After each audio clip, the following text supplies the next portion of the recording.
అందరికీ వందనాలు. ఈరోజు దేవుడు నాకు చెప్పమన్న వాక్యం అంటే, దేవుడు మనల్ని ఎంత ప్రేమిస్తాడో తెలుసా? మనం ఎన్ని తప్పులు చేసినా కానీ దేవుడు మనల్ని ప్రేమిస్తాడు. మన కొన్నిసార్లు మన ఇంట్లో వాళ్ళు మనం తప్పు చేస్తే మనం అసహించుకుంటారు, మనం బయటోడు కూడా దగ్గరున్నారు.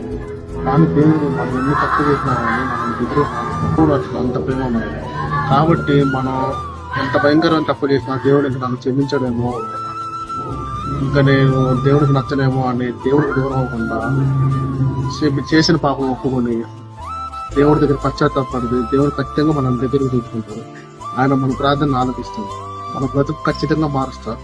మార్చి మనం గొప్ప సువార్తలాగా గొప్ప మన వల్ల అనేక మంది రక్షించబడేలాగా దేవుడికి అవకాశం.